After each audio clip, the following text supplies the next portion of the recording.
Good morning dear student. कैसे हैं आप लोग? आशा करता हूँ सब बढ़िया ही होंगे। एक बार फिर स्वागत है आप सभी लोगों का अपने मास्टरमाइंड बीपीएस चैनल पर। और जैसा कि आप लोगों ने पहले पढ़ा काल, और मुझे उम्मीद है कि अच्छी तरीके से आप लोगों को समझ में आया था। आज जो मैं बात करने वाला हूँ वो है समास।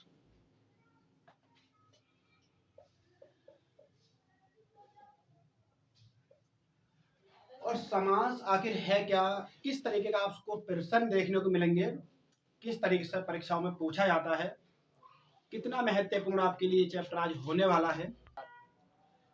वाला है और देखते हैं कि समास आखिर कितने प्रकार के होते हैं। चलिए आइए शुरू करते हैं अपना समास चैप्टर।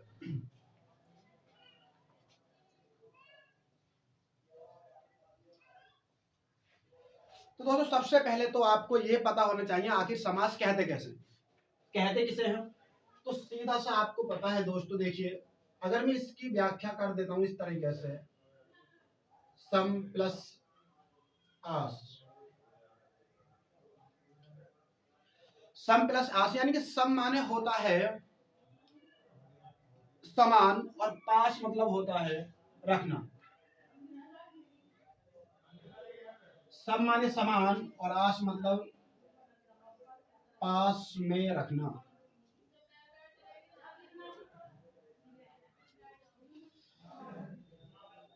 सम माने समान और पास में रखना।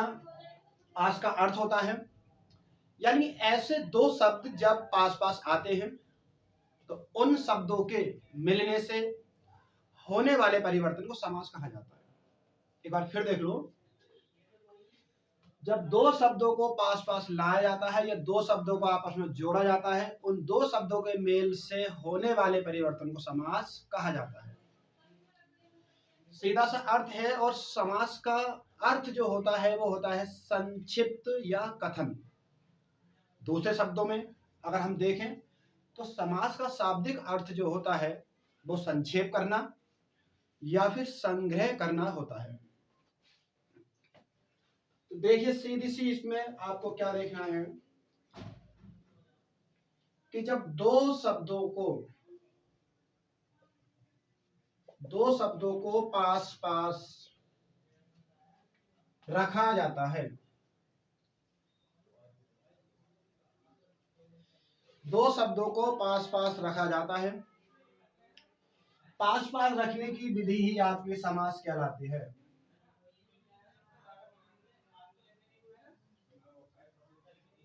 तब उसे समास कहा जाता है। समास कहा जाता है। दूसरे शब्दों में क्या अर्थ है? दूसरे शब्दों में सीधी सीधी सी बात है, आप नोट करके यहां लिख सकते हैं। दूसरे शब्दों में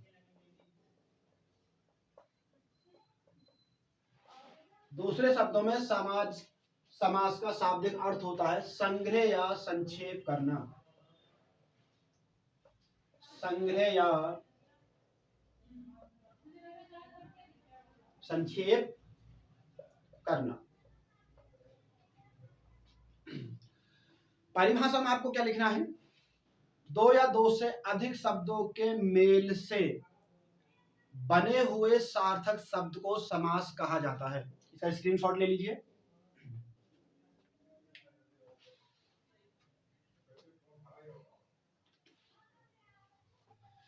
चलिए देखते हैं आगे।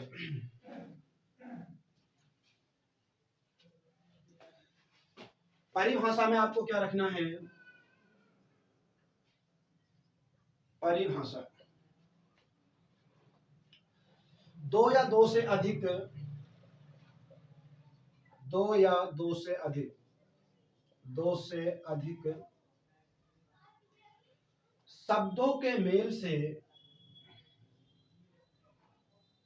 शब्दों के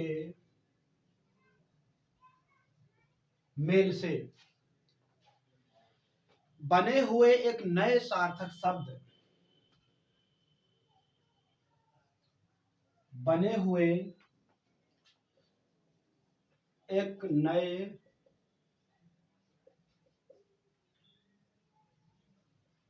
सार्थक शब्द को समास कहा जाता है।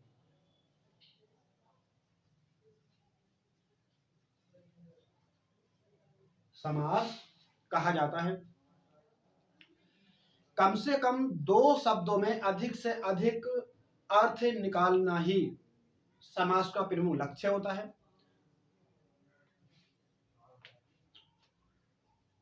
तो नोट में करके लिखते हैं लक्ष्य में कि कम से कम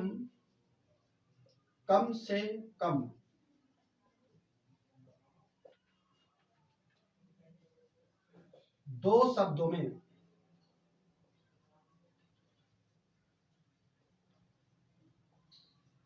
अधिक से अधिक अर्थ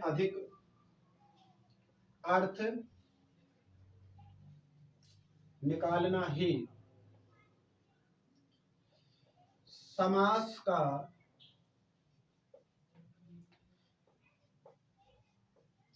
प्रमुख लक्ष्य होता है।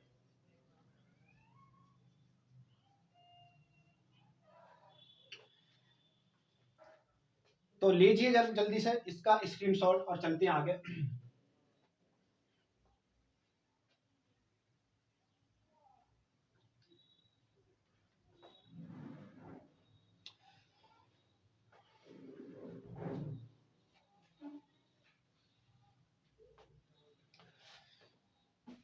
तो देखिए दोस्तों, मैं एक बार फिर बता देता हूं समास क्या होता है, फिर चलते हैं इसके भेद में।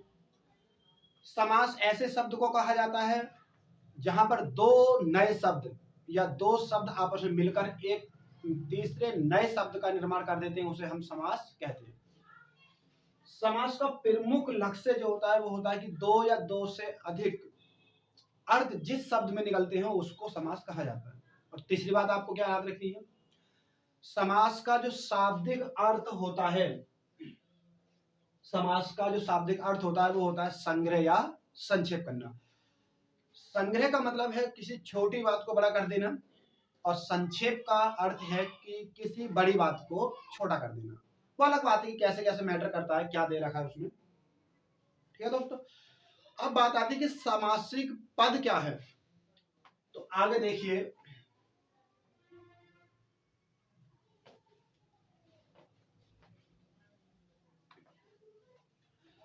तो मैं बात कर लेता हूं सामासिक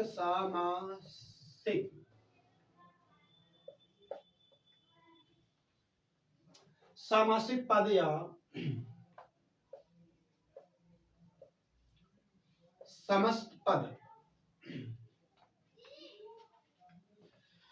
तो देखिए दोस्तों, सीधी सी बात है, सामासिक पद का मतलब है समास के नियमों से जो शब्द बनता है वो कहलाता है आपका सामासिक पद। दोनों एक ही बात है, अलग अलग हेडिंग नहीं है। मतलब कहने का यह है, समास के नियमों से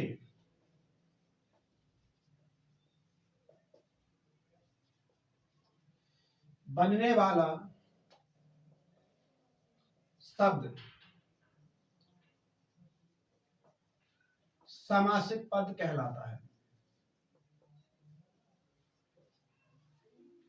सामासिक पद कहलाता है। मान लीजिए आपके सामने कोई शब्द है, अब कोई भी शब्द है, मान लीजिए प्रयोगशाला है। उदाहरण में देखेंगे, प्रयोगशाला यानी कि प्रयोग के लिए शाला।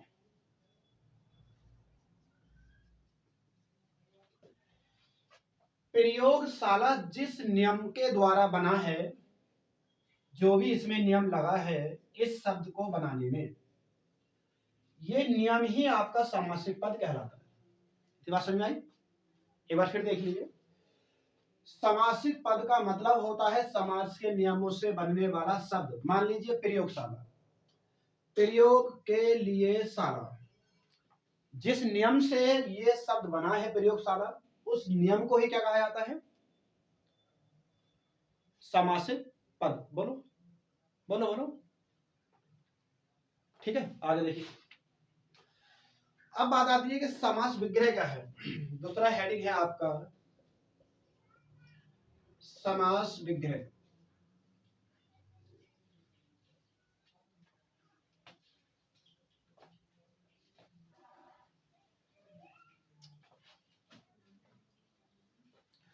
तो दोस्तों समास विग्रह का मतलब होता है, विग्रह का मतलब होता है अलग अलग करना,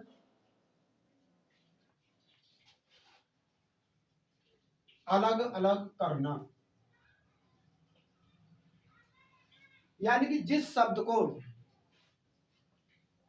समास के नियमों के द्वारा अलग अलग किया जाता है उसे बोलते हैं समास विग्रह। तो लिख लेंगे एक लाइन इसमें भी, समास के सभी पदों को अलग अलग करना ही समास विग्रह कहलाता है। समास के सभी पदों को अलग अलग करने की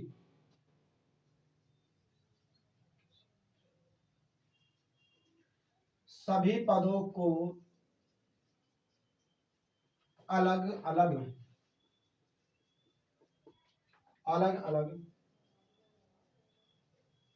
करने की प्रक्रिया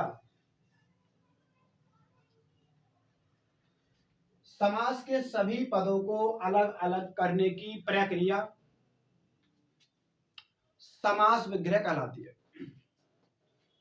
प्रक्रिया समास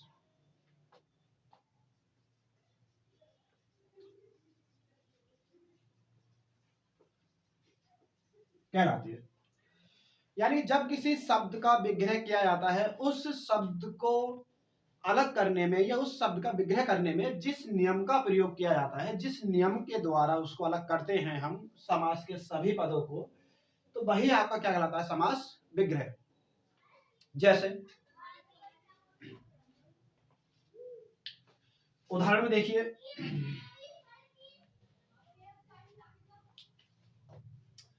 जैसे है गगनचुंबी।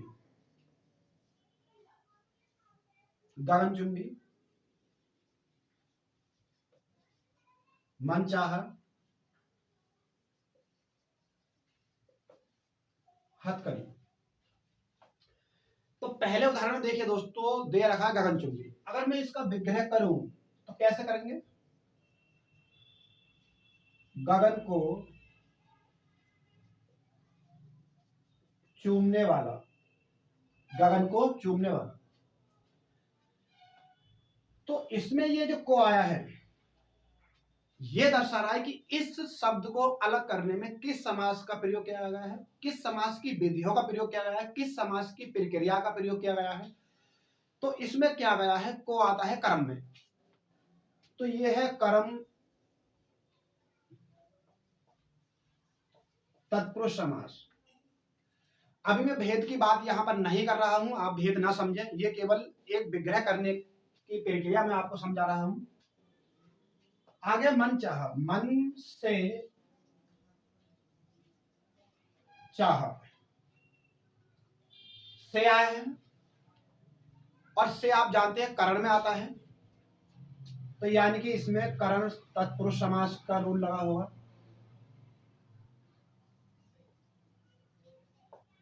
करण तत्पुरुष समास का भेद भेद के प्रक्रिया लगी होगी। और नंबर क्या है? 3, हथकड़ी। हाथ के लिए कड़ी, के लिए है, और के लिए आता संप्रदान में। तो इसमें नियम लगा है संप्रदान तत्पुरुष समास का। तो कहने का तात्पर्य क्या है कि जब किसी शब्द को या किसी शब्द के पदों को या किसी समास के पदों को अलग अलग किया जाता है, और अलग अलग कर कौन सी विधि से रहे या कौन सी प्रक्रिया से हम पदों को अलग अलग कर रहे हैं, वही प्रक्रिया क्या कहलाती है? आपकी समास विग्रह। स्क्रीनशॉट ले लीजिए, फिर चलते हैं इसके आगे।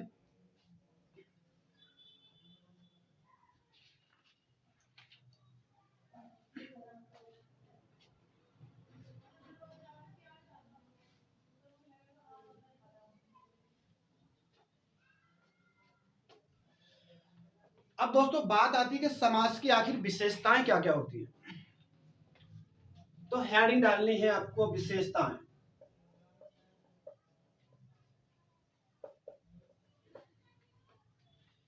यानी क्वालिटी।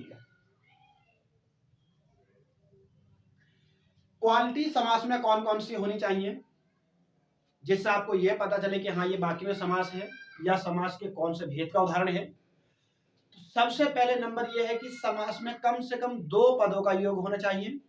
नंबर एक। नंबर एक पर है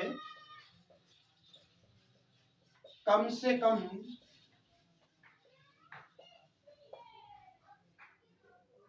समास में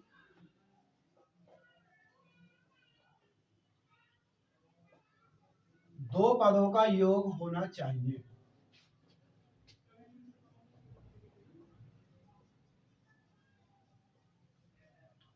दो पदों का योग होना चाहिए। पदों का मतलब आप जानते ही हैं, यानी कि दो शब्द।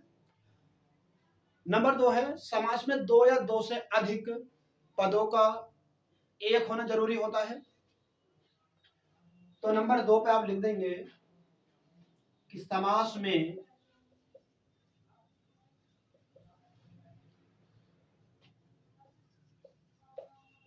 कम से कम दो पदों का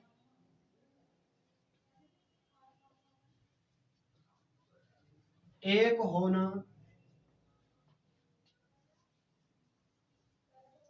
जरूरी होता है। इसका मतलब समझिए, पहली लाइन में साफ साफ कहा गया है कि कम से कम समास में दो पदों का योग होना जरूरी होता है या होना चाहिए। योग का मतलब समझ रहे हैं ना, एक शब्द उधर एक शब्द उधर। जैसे उदाहरण में पहले वाले के लिए देखिए,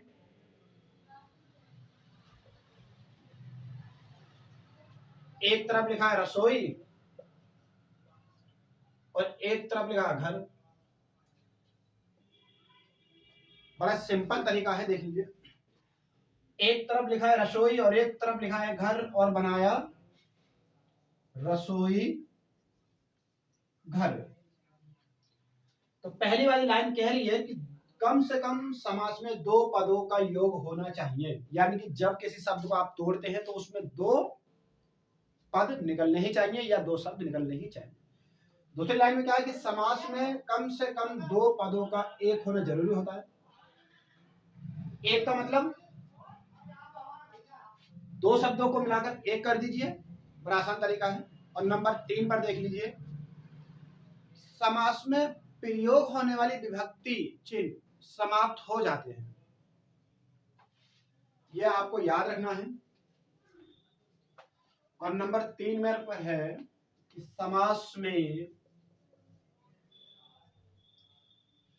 समास में प्रयोग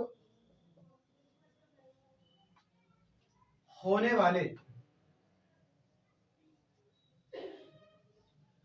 विभक्ति चिन्ह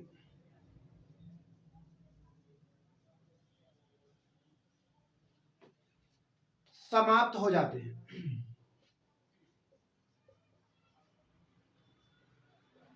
समाप्त हो जाते हैं। यानी कि दो पद जब पास पास आते हैं तो उन पदों के जो बीच का गैप होता है, जिन विभक्तियों के द्वारा शब्द जुड़े होते हैं, वो क्या हो जाते हैं, खत्म हो जाते हैं, यानी कि उनको हटा दिया जाता है। अब देखिए कैसे,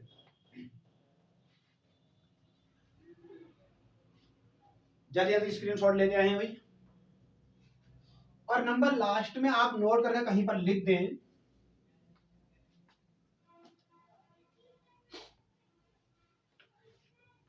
नोट में करके सभी लोग लिख देंगे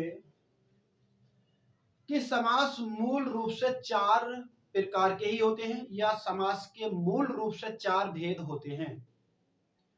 और कुल की अगर बात करें तो कितने होते हैं, छह होते हैं। देखिए हेडिंग में आपको डालना है समास मूल रूप से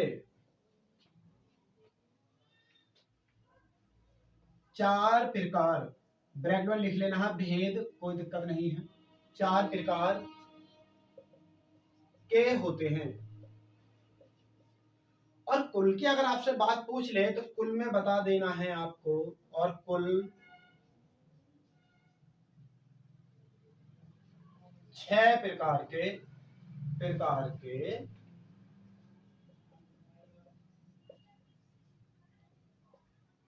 6 प्रकार के होते हैं। ऐसा होता क्यों है कि मूल रूप से समास 4 प्रकार के, या मूल रूप से समास के भेद 4 और कुल 6। तो देखिए कहा यह जाता है दो समास जो हैं कर्मधारय और द्विगु, ये होते हैं तत्पुरुष के भेद। तो हम बात करेंगे यहां पर, एक समास होता है तत्पुरुष,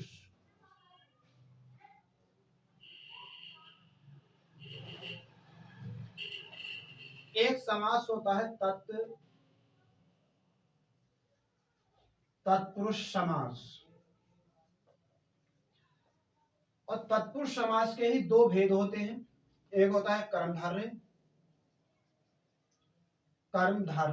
और एक होता है द्विगु समास।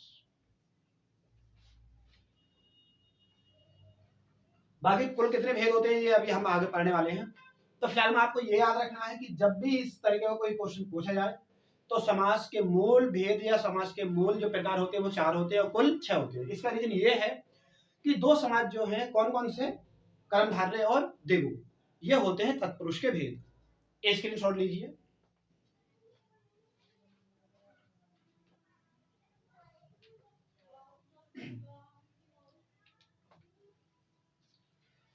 चलिए बात करते हैं आगे इसके।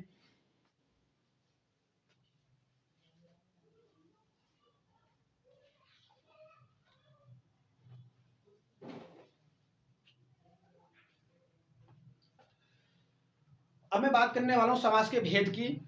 और समास के भेद आप लोग जानते हैं कितने प्रकार के होते हैं, या समास के भेद वो होते हैं 6। अब देखिए 6 कौन कौन से होते हैं, तो यहां डाल देंगे आप लोग समास के भेद। और समास के भेद होते हैं आपके 6। और 6 कौन कौन से होते हैं देखिए भाई, बड़े मजे से चैप्टर पढ़ना है। पहला समास आता है आपका द्वंद्व समास। पहला समास है आपका द्वंद्व समास। और द्वंद्व समास की एक खास बात यह है कि इसके भी होते हैं 3 भेद, तो साथ साथ इसे भी निपटाते चलो, जब इनकी व्याख्या करेंगे आप आगे जाकर तो वर्णन में देख लेंगे पूर्ण रूप से। फिलहाल में अभी तो ग्राफ समझ लेते हैं, स्ट्रक्चर समझ लेते हैं कि आखिर समास के कितने भेद कैसे कैसे होते हैं। तो इसके होते हैं 3 भेद, कौन कौन से, इतरेतर, वैकल्पिक और समाहर। तो तीनों भेदों के नाम लिख देने आपको यहां पर, इतरेतर,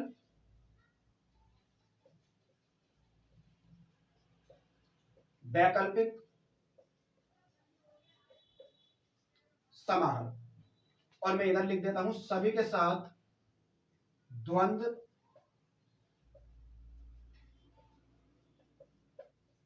समास आपको लिख देना है। नंबर 2 आता है द्विगु समास। नंबर 2 पर है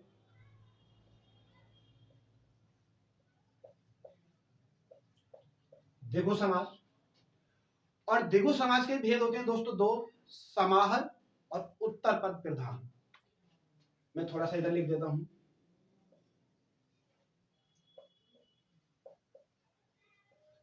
द्विगु समास, इसके भी 2 भेद होते हैं।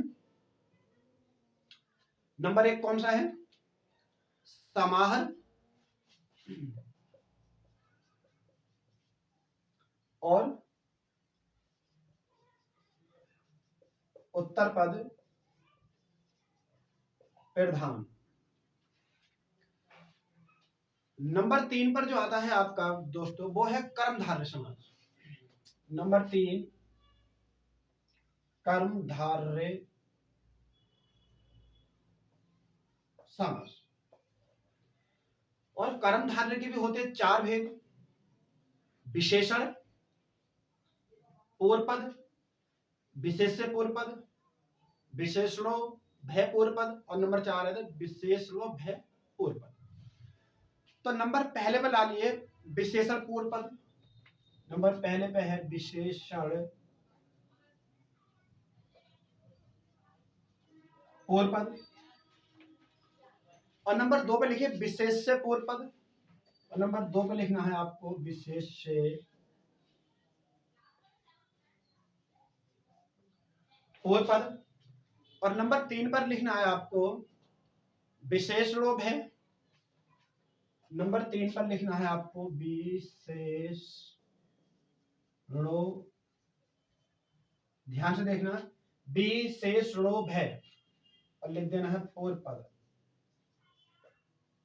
पूर्व पद। और नंबर 4 पर लिख देना विशेष्य पूर्व पद। नंबर 4 पर है विशेष्य पूर्व पद। नंबर 3 पर आता है आपको जो चौथा समास का भेद है वो है आपका अव्ययभाव। अव्ययभाव समास। और नंबर 5 पर है आपका बहुब्रीहि। बहुब्रीहि। और नंबर 6 पर है, क्रम संख्या डाल देंगे 1 2 3 4 5 और यह है 6, और यहां डाल देना है नंबर 6 पर तत्पुरुष समास। और इसके भी दोस्तों 6 भेद होते हैं जिनका वर्णन आगे कर दिया जाएगा। तो चलिए दोस्तों, इससे आगे की बात करते हैं कल, और तब तक के लिए हमारे साथ बने रहिए। चैनल को सब्सक्राइब करिए, वीडियो को शेयर करिए, और कमेंट बॉक्स में आप ये जरूर बताएं कि आपको कंटेंट कैसा मिल रहा है, किस तरीके से। यदि आपको कोई सुधार करने की बात है, कोई सुझाव देना है, तो इनबॉक्स बॉक्स में जाकर हमें कमेंट जरूर करें। तब तक के लिए धन्यवाद। जय हिंद साथियों।